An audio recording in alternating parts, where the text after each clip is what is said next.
Kenyaba kunnafoni jabarani lamɛnlibaga Mali kɔnɔ ani Mali kɔ kan an ka foli b'aw bɛɛ lajɛlen ye. An ka nin documentaire a bɛ min kan sanubaara min bɛ kan ka kɛ an ka Kenyaba cercle kɔnɔna la ne ka sɔrɔ a tɛ kan ka kɛ Mali sariya kɔnɔ n'an b'a fɔ a ma exploitation illégaux ka se fɛn min bɔ o dugumala la degun min bɛ population kan ani sɛgɛn min bɛ population kan ani tɔɲali min bɛ population kan n'an b'a fɔ a ma impunité ani degun min bɛ an ka sigida yɛrɛ ka lakanali kan ani degun min bɛ an ka jibori yɔrɔw kan walasa ka se k'an da don o la an sera dugu dɔ la n'o ye Sitakili commune rurale ye Yateya o village o hameau dɔ ye ka se ka taa o maaw ni ka sɔrɔ u ye degun sɔrɔ ye maa minnu ni ka sɔrɔ u bɛ sanu ɲini na ka sɔrɔ a t'an ka Mali sariya kɔnɔ olu ka dinga dayɛlɛlenba minnu bɛ yen ni ka sɔrɔ o dinga ninnu binna denmisɛnnin cinin dɔ kan min tɛ tɛmɛ san 15 ɲɔgɔnna la ka se ka faamuyali sɔrɔ o la ani ka se k'olu bangebagaw ɲininka ani maa minnu ni ka sɔrɔ yɔrɔ in binna kan ka se k'olu ɲininka a kɛra cogo min na ani hamina min b'u kan bi ani tɔɔrɔya min b'u kan bi ka se k'o dɔn. Mamadi Danfa ka bɔ Sitediya n diŋo le mu tɔgɔ Siriman fa a siyo bɛ san 15 a jigita sini wala diŋo le kɔnɔ a sara no ne gɛlɛya min bɛ n tɛ an nin ko in na ɲɛmɔgɔlu bɛ kelen olu min de ma nɔ o le kɔni ka fɔ i bɛ n da kan i ko a jɔn tɛ dama le kɔnɔ alu man tun dama kɔnɔ a jiri a tuta sini wala diŋo le kɔnɔ la o de tɔɲa tɛ sini wala diŋo le kɔnɔ la donc sin tɛ ɲɛ dabarin tɛ ɲɛ donc i ko tɛ sa ye itele mun ulu tigo ti donc unter me ku bonato donc unter min sin tɛ ɲɛ dabarin tɛ ɲɛ a bɛ men kan tɛ justement asa dro ne be ngantena ngere sin tɛ ɲɛ dabarin tɛ ɲɛ nin ku ngona la nin ken si de ma no bulu bulu antena a wala ga dinye ba mo te nyamo jana men sin de ma no donc sin dun tɛ ɲɛ dabarin tɛ ɲɛ a bɛ furule a furuta a bayere a bɛ furulin kenya bale filfen keta o mo si din kilimana men sin hakili masike a idin ko tetene donc erke limani elang adra a keten o mo man soto ba holo ndingo tuta musol wulita ibe takala kula yo ate kula ko dama hure meku donc nga fanu sa ngo ndingo kulin le adinyen ngo le ga ko ngole adinyen yo ate kula ndingo dum abe bana wakato men sungor tam bagana aga sum dale abe sale ga yo ate kula dama hure te kula woni ga man nge bi mo o ni mai o bi mo ko to ko le ha manya ko ate kala ike abe ke dunol tu wakato men man taje ba o ngana taje la ndeke nga fanu du bulla ya ka ko bara wo fitri wa sore akasanke tay no ngole kasanke ni ga je kan ta sabote mbulla yo gal ne ko sinte nyi da bar tenye donc nya ko dia tem donc yo le bitana non te ya sama kita jana so do kita je da mon fredo kita jana se oba o kutale asenia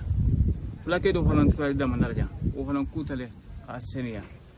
bula asalo kama alaji ngata wo manka wonya donc sinne de da bar tenye nya ko dia tembulla donc wala te ka kentala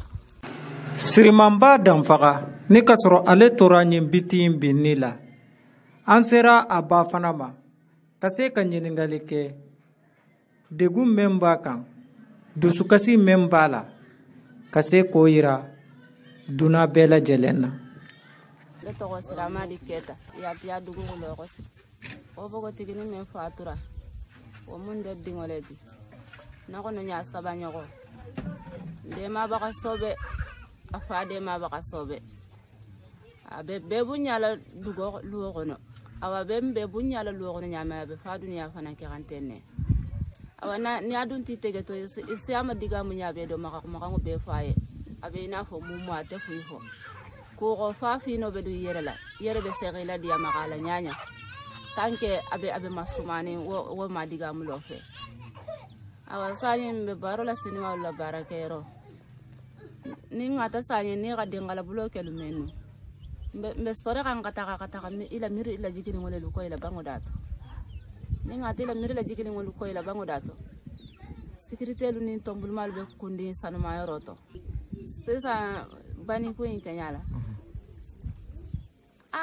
ngoni be taka ka uradala lumbe taka ka ngata ila miro ko bana jigiro sanu ba be ro menu uradala mo ni sorita ka taka wo be taka ila sanu la jigi miro men ko kan bango dato sanu ba be ro menu sécurité lu ni tombul mal be kundi no yorola wol be taka ka no yorolu ko ka parce que ndoro nale tunu be taka ka musolu ni ko musolu yanga ho danja ni nga koloke nte danga no wala wama ikaje ikambali jet musotunu be baro ke ribulu jero musol be baro ke ribulu jero ni kamiro la jigi sai ndasi men fono ni ngoto taseni wala barake ro jamme atutaje njongo sio banda sio je dem menabe tula wala la bari atutaje ro siginyo ko dolu be soto ganga ko dinni wala tulma gele alemu dolu be soto la ga fo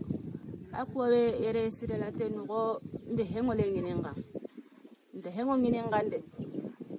duna jambi dimbati go be galo nyogoye ni dingo tuta ko be galo nyogoye dingo be bo gaso njulo la nyame be golo ni nyogonte wala menu bende ma ga ko la go siniwalu nata ndingo fatu na dugu huloga menu ba ko ere sire ga ni bende ma ga mbadi nyala fino la duna kanu nyogo yala kafo anyogo were kana ke na jamano ga woni nganta lu de man na fino la sigi nyogo ya badi nya ga mabbe mu dimbati goleti ibe soto ga foli ga fo go fengo na tale mu fengo na tande non te fali ni ga bum fa wori dindel masani o men te lu dingo kono nye bari sanye ne me fitala dunya la kafo go juso ka singa ben torole de ma ba ga nyumalu la ko kamala kafo ala ko la de malo la taganya sai afututa asitale futuma asiyo santani lulu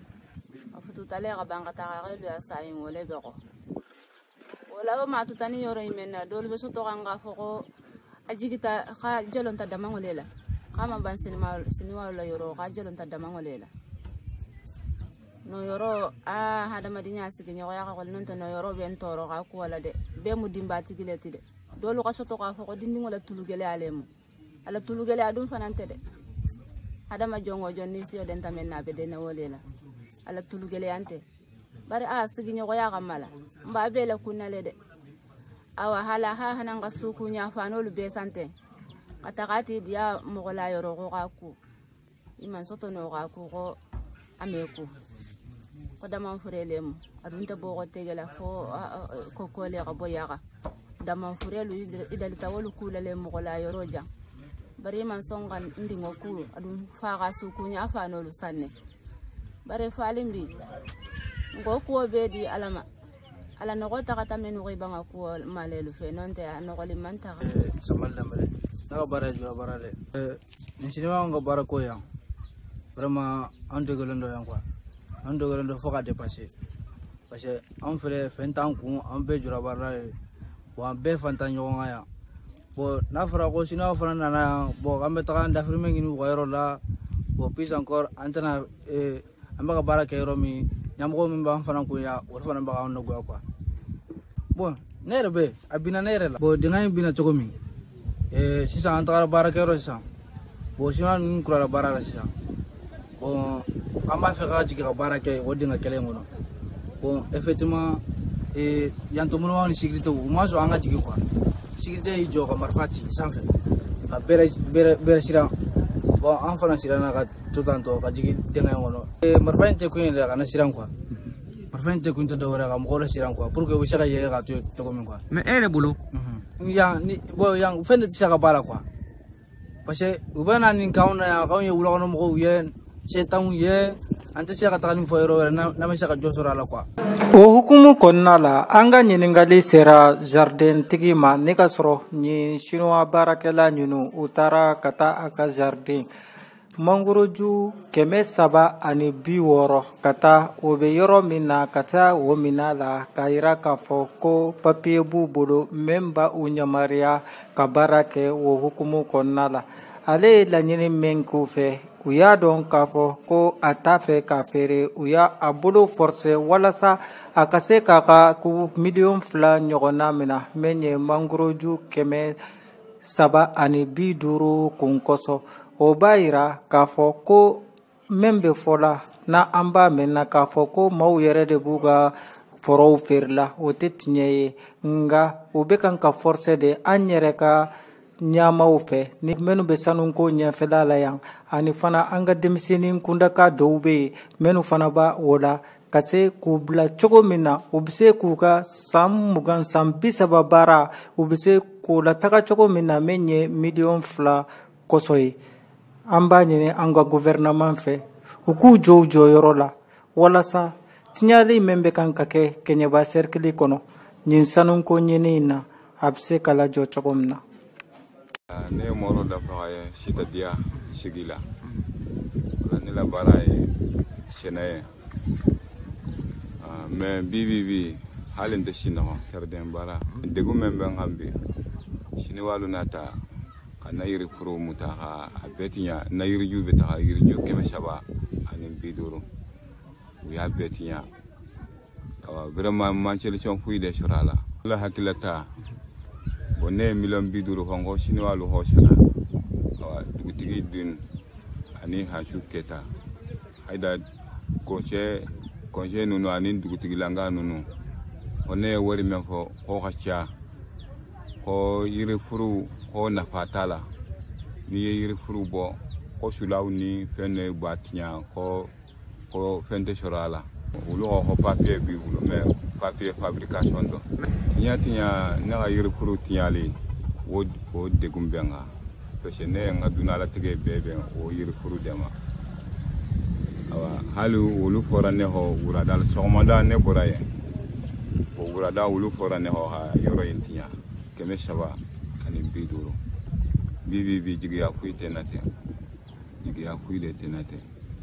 parce que wagati dɔw yɛrɛ ne bɛ ka sin yɛrɛ ma dɛ parce que ni n ye miiri n ye baara min kɛ n ka yirifuru la olu kana bin kan bon ne bɛ sigi mɛn na ka si dugutigilankaw bara hali ye miliyɔn 2 min bɔ hɔhɔ di ne ma awa ko ni n tɔ fɛ ko n ka b'u kɔrɔ ko ni yɔrɔ min bɛ ɲɛ la ko n k'u wɛlɛ o yɔrɔ la awa mɔgɔw donna ne ni o tɛ sinon an tun bɛ na ɲɔgɔn bugɔ a yɔrɔ la yen bon sisan ne la min bɛ aw fɛ ne kɔni b'a ɲɛsin aw ma sin t'a ɲɛ foyi tɛ an ɲɛ an kɔni Mali an ɲala jigini ɲala yɛlɛ an ɲa jɔlen bɛ aw faamaw de ma ani aw minnu bɛ tiɲalikɛlaw kɛlɛ donc hali bi aw k'i cɛsiri aw k'an dɛmɛ sinon ne bɛ position min na ten wallahi ne bɛ n da cogo min n bɛ wuli ten n tɛ si nɔgɔ. Sitakili denmisɛnninw olu ka membres dɔw fana minnu ne ka sɔrɔ u wulilen dɔn kosɛbɛ nin kɛlɛli la ne ka sɔrɔ u hamilen dɔn kosɛbɛ min ye olu yɛrɛ ka ɲɛsini ɲɛsigi la sini ani association wasatɔn o fana ɲɛmaa min bɛ Sitakili commune na ne ka sɔrɔ ale fana ka hami ka bon kosɛbɛ min ye an ka sigida a lakanali ye olu bɛɛ lajɛlen u y'a yira k'a fɔ ko nin baara minnu bɛ kan ka kɛ an ka Keɲeba cercle kɔnɔna la n'an ma hakili to an yɛrɛ la ani an ka ɲɛmaw ne ka sɔrɔ o y'an ka eliw ye ani an ka dugutigilakaw ani an ka denmisɛnnin kundakaw u k'a lajɛ u ka Keɲeba don u dusukun na u ka Keɲeba don u hakili la u ka Keɲeba don u ka hami na walasa u ka wariko in to yen u ka sini ɲɛsigi lajɛ ko bɛ fisaya kosɛbɛ ani fana u y'a yira k'a fɔ ko olu kɔni b'u jiroja cogo bɛɛ la walasa min ye u seko n'u damayira ye k'a kɛ nin kɔnɔ cogo min na. fɛrɛlen don ka ni di commune ma ni bɛ sa n ka sa ni bɛ balo n ka balo parce que hakilina mun n'an b'a kan ne tɛna bila mɔgɔ ye lagosi t'an bɔ a kan burujali t'an bɔ a kan mais ka weleweleda bila commune den bɛɛ ma jeunesse surtout jeunesse an ka wuli an ka ɲa yɛrɛ commune tɛ maa si ta ye anw de ta don an bɛ wuli ka jɔ min na mɔgɔ caman tɛ k'a faamuya mais mɔgɔ caman fana y'a faamuya an bɛ ala fo la o ɲɛna maintenant weleweleda min bɛ yen nɔ cɛsiri min n'an b'a kɔnɔ hali bi mɔgɔw k'a faamuya ka wuli ka fara an kan k'a dɔn k'a fɔ Samali bɛ se ka bɔ yen sini Bɔkari bɛ se ka bɔ yen sini Sɔrɔkɛ yɛrɛ bɛ se ka bɔ yen sini mais hakilina min n'u nana n'a ye hakilina in ka to yen ka commune basigi commune dugukolo bɛɛ ka kɛ commune ta ye étranger minnu bɛ na n'o ye mɔsiw ni siniwaw ye olu bɛ na baara mun kɛ a kɔlɔlɔ ye mun ye sini kɔlɔlɔ wɛrɛ t'a la n'olu tilala dugukolo nafa la u bɛ t'u ka jamanaw de jɔ anw minnu bɛ yan nɔ an de bɛ to kɔngɔ ni minɔgɔ la yan nɔ donc vraiment ka wele kan di jamanaden bɛɛ ma an ka bɔ an k'an tɛgɛ di ɲɔgɔn ma an ka autorité politique minnu b'an kunna bi ani autorité traditionnelle u ka ɲɔgɔn faamuya an n'u ka fara ɲɔgɔn kan an ka jɛ ka commune ka a sɔrɔ lakana ka sigidaw lakana parce que bi n'i y'a ta k'a lajɛ an bɛ don min ko bi an filɛ c'est-à-dire mun na yan bi c'est-à-dire gɛlɛya tɛ se ka fɔ k'a ban denni sara a sali ni sisan cɛ maire ka mɔgɔ ma se yan a dun fɔra k'a fɔ ko maire kundagaw yɛrɛ wulila ka se yan fanga ɲini na ka na ninnu fara ɲɔgɔn kan u ka u dɛmɛ ka kɛ maire ye donc n'u olu y'aw dɛmɛ ka kɛ maire ye e kɛlen maire ye mɔgɔ ka sa o dugu kɔnɔ e ma se ka hali conseil kelen bila ka na e yɛrɛ ma ye i ka appel ma na o fɛnɛ ma nɔgɔ sigi kɔnɔ quoi ni wululu mago nɔfɛ an k'u dɛmɛ ni kɔlɔlɔ b'an fɛnɛ da la o fɛnɛ ka wuli ka an dɛmɛ ne b'a ɲini autorité politique mɔgɔw fɛ u k'a lajɛ cogo bɛɛ la banbagatɔ ni sabagan tɛ yen u k'u kɔfilɛ u la u bɛ yan se foyi t'u ye dabari t'u ye. parce que n'i ye denni sukunya n'i y'a dɔn anw de grâce à nous anw de y'a to a dɔn na parce que an y'a mɛn ko siniwaw bɛ yan k'u bɛ baara kɛ papier t'u yama foyi tɛ bolo anw ni isew nana ka na o de consacrer k'a ɲini n'a sɔrɔ u bɛ baara kɛ papier b'u bolo maa min na don siniwaw bɔr'o la u ye machine dugu du kɔnɔ bon an ye machine ɲini fo ka machine ye k'u photo ta k'a filmer ka bila diɲɛ bɛɛ y'a lajɛ bon an b'o machine ɲini na denmisɛnnin fitinin dɔ b'a la a ko k'ale kɔrɔkɛ kɔrɔmuso de tora nin denkɛ na ko ne fa a ko ne kɔrɔmuso sara ne de panikɛra n ye jɔ ka ɲininka a y'a ɲɛfɔli kɛ ne y'a ye an b'a sen k'a dɔn mɔgɔ sara ye u y'a dugumɔgɔw u y'a dugu jamanadenw na ka dugu mɔgɔw la o de kɛra sababu ye anw y'a dɔn an y'a ko sen ka da kɛnɛ kan parce que mɔgɔ sacogo dɔ bɛ yen a man ka dugu je pense que an ye enquête kɛ ka ɲininkaliw kɛ a la bon n'i y'a ye an sera yan bi an ye ɲininkali caman kɛ denni sara cogo min musow nana taa fo muso 300 de kɔ k'u bɛna jigin dɔrɔn jigin dingɛ kɔnɔ ko sécurité un certain Diallo o ye mugu ci a ye mugu ci jama girinna a bɛ kɔgɔ min sanfɛ k'i jɔ ka mugu ci o kɔgɔ kelen de karila ka denni faga bon an y'o dɛmɛ kuma fɔ k'o de dogo ko denni somɔgɔw ka essayer ka k'u b'o masquer cogo cogo an taara débat kɛ mairie la an ka mairie ko denni sara ko siniwaw bɛ yɔrɔ min k'a tɛ Sakili commune kɔnɔ ne ko non ale ma faamu Sakili commune kɔnɔna de ne taara yala lajɛ a bɛ Sakili commune la Sakili commune kɔnɔ sabula bɛ sabula Sakili commune de kɔnɔ Yathie ka dugu de don donc dégâts in bɛ sanu dingɛw bɛ Sakili commune de kɔnɔ denni sara Sakili commune de kɔnɔ je pense que en tant que maire n'i y'a mɛn k'a fɔ ko nin ko in kɛra ni i bɛ taa mɔgɔw bila conseil communal b'i bolo i b'a fɔ n y'a mɛn nin ko in bɛ yɔrɔ min aw t'a lajɛ a bɛ yɔrɔ min mais ne yɛrɛ dusu tiɲɛ ka taa fɛn bɛɛ fɛ a ye nin bɛɛ kɛ n'a ye baro ye conseil communal dɔ bɛ yen tabakoto conseil communal joli bɛ yen nin denni fatu ni sisan tɛ denni fa ka mɔgɔ mairie kundagaw ma se olu ma foli la u mana ɲininkali ko la o ye ne ɲugun ye la kosɛbɛ je pense que n'an bɛ campagne kɛ an tɛ tɛmɛ sabula ko yen ka dɔgɔ an bɛna campagne kɛ an bɛna mɔgɔw de ɲini sabula yan k'u ka vote an ye ne yɛrɛ bɛ sen bɔ campagne la mais ni action kɛra o dugu la k'a fɔ ko mɔgɔ sara ye sacogo min n'a cɛ man ɲi aw tɛ se k'a su lawuli mais a kan ka somɔgɔw hakili sigi bi lendenya ko depuis ko in kɛra mairie kundaga ma se a ma ka ɲininka mairie kundaga mana foli la le temps de Fatamba ni action sugu kɛra hali Fatamba yɛrɛ a bɛ mɔgɔw bila ka na foli kɛ hali a t'a tigi dɔn depuis ala dana ma se don a bɛ mɔgɔw bila ta mairie kundagaw a bɛ hakili to jamanadenw na n'a ɲɔgɔnnaw bɛɛ ka jardin ko mangejuru 300 ni ko de a bɛɛ bɛ den kɛ o mangejuru 300 ni ko siniwaw nana ka mangejuru bɛɛ kari-kari ko se t'a daba ta ye k'u y'a ɲininka mangejuru karilen a ye mankan ci ko n'a sɔrɔ a ka jardin bɛ sara joli k'a ko s'a ka miliyɔn 50 sara ye pour que a ka mangoro min ka mangejuru 300 k'u ko t'o kɛ ko n'a bɛ se ka n'u bɛ se ka 2 millions d'a ma a ka 2 millions ni 2 millions t'a minɛ yɔrɔ o yɔrɔ k'a di a k'a ko wele o jardin tigi min filɛ n y'a mɛn ko siniwaw ye jama ta ka foro la bon an dun bɛ kule la ko wari tɛ Mali population communauté tan ka sara mɔni sanu b'an ka bɔ fule sabula a tɛ patente di commune ma a tɛ se ka gouverneur jama min filɛ ka taa Keɲeba jɔn bɛ jama in da dɔn jama bɛ taa miliyari joli dɔn a bɛ taa miliyari joli la o jama taara ka dugu jamanadenw la ka dugu commune denw la ka dugu maire la ka dugu Mali autoritéw la siniwaw taara nin jama ye an bɛ Sakiliw mɔgɔ man ka se siniwaw baara yɛrɛ ma parce que au moins b'an ye an bɛ se ka commune développer ka sɔrɔ siniwaw ma baara kɛ an bɛ se ka commune jɔ ka sɔrɔ siniwaw ma baara kɛ o ye dumuni kojugu ye siniwaw man ka kɛ la aw y'i diya ka ci ɲɛsin Assimi Goïta n'a ka premier ministre ma Keɲeba ko filɛ Keɲeba la jama min filɛ ka bɔ ka taa n'a ye est ce que gouvernement ye fɛn sɔrɔ a la sɔnni bɛ ka bɔ est ce que gouvernement ye fɛn sɔrɔ a la an ka kilometre dun ko denw ta kala ko wari ko kilometre ka wari dun ma wari dun te kesu kono jamana denw se ka gouvernement se ka boni sur ka sara mais an ka sanu nan ka fe ma dugulu jukoro ninu banga bu fu ka kana ye a deme kente jamana denw ye a te jamana faso mo si a te gouvernement ya te commune sinon sera gain ou bien sinon sera barake minto ba ke tome je pense que Australie bien Canada bien jamana wori mo bien Sud Afrique bien ou le ministre ka barake tome est-ce que premier ministre ni président sera fo sinon on fara ñoo nga ministre gi ka sanu ni jamambo jamana ko taso jamana ka hakka sora bu yeneen mu ga bo signali ni kam amena do me wi bo machine dugu tukono machine dugu ne machine duru ne de machine dugu tukono fo ka ay machine duru bu de se kiri an pelu sawa est-ce que ni mo me barke tiara est-ce que machine mo gi bori ne civil ne te foye ne gardien te gendarme est-ce que ni bori ne ka machine dugu ba so te tiara kan an la mele ba befo ambe kenya ba kuna foni barke la ambe befo ni chew ni bara ko buli ka joni ko cesirla ka ira kenya ba cercle la ka ira malien bela ka don ga fo jonya duru a wulila a kumbe kenya ba jamana kan précisément sitakeli sino we to wuye fere min tege Afrique du Sud ka don kana ka dugolo mine ka dugolo ku tay ka dugudon ku tay woni ko ne be kenya ba jamana kun kan bi en fle odo kenekan chinois ka bo fo Chine kana wala jugu ke c'est-à-dire an ka commune kono ka dinge tege fokata melekeni 100 ani duru ka nibo ka fato wa salen fana halika ko ka nyanka ta ladara silamaya kono tabolo kono manson o ka ke o be toujours sino ka kololo ni sino ka jamfay no ka tabolo ne sambali meto ko defo mo yin haramade be tabolo di nanga nyana ma bena ka an balmo deme kubo fili kono kubo digun kono ku ka degun ta kayira ciana ni ala ba an fagaw kan an be ala deli wala ala ko ke cameraman hadama de fembe be ban ala ka masaya ne mana balo cugo ne te sanki me balo wa ni sara be cesiri minke nto nyogo ye ka cesiri minke balmo ni sinji ye o nyuma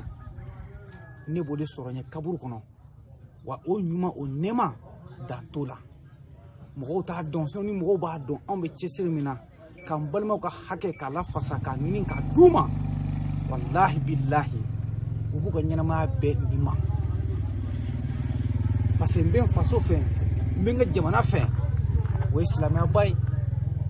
ni min fraka fatu sino ga dinga kona biya sibe santani duru mer de man fatu dugutigi de man fatu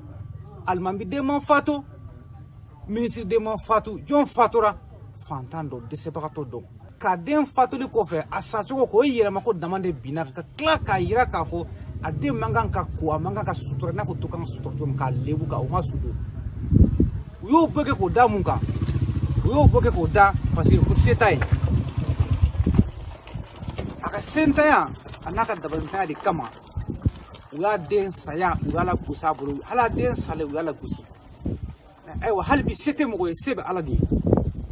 kan kambo kenya bas community chema ali sakli community anga wuli anga njo fasoyi mo de wu nibo anga biye to an franga son fane ni bane ni boma ni toroma do franga fango ulu kan ko hera soro do mi mene fe ka fo awa ngana che den faga parce que ku sete che ni yiro mi che ja ka ta fuyi awa setan fane sebe ala di mi ala mi anda ka bolo da ka sada ka yira ka fo an bebela ba ale ala dema an ba jigi kale ale ni ala sona ni koin an se mi an dabare mi an ba saman ka se chugo mi pour que sans mo ka don ko ka bola ni ala ka je an boke